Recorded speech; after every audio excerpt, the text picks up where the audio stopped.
In this video, I'm going to show you how to make a luxury PPB banana boat.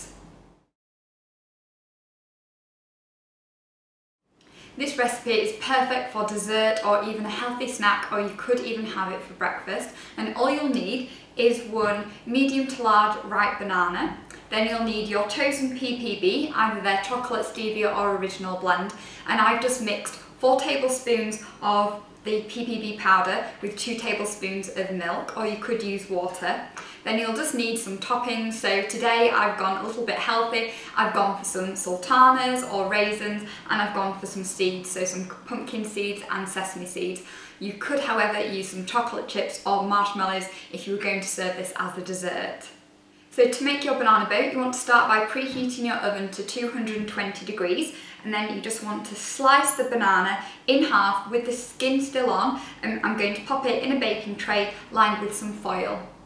Once you've sliced your banana in half, and I've just chopped off the ends as well, you want to push back the skin slightly so that you've got a nice opening and place it in your baking dish.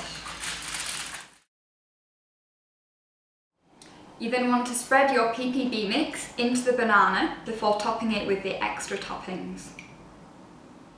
I actually used 4 tablespoons of the PPB powder and 2 tablespoons of almond milk today, but you could use more or less depending on how creamy you want the banana to be.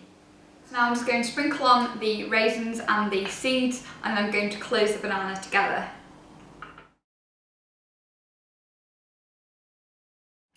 And then going to fold the foil over slightly and bake this in the oven for 12 minutes.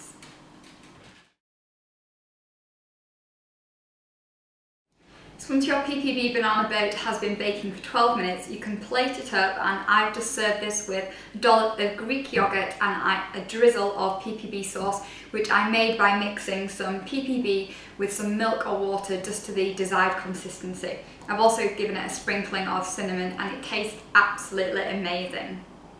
Thank you very much for watching, and I do hope that you give this banana boat recipe a go.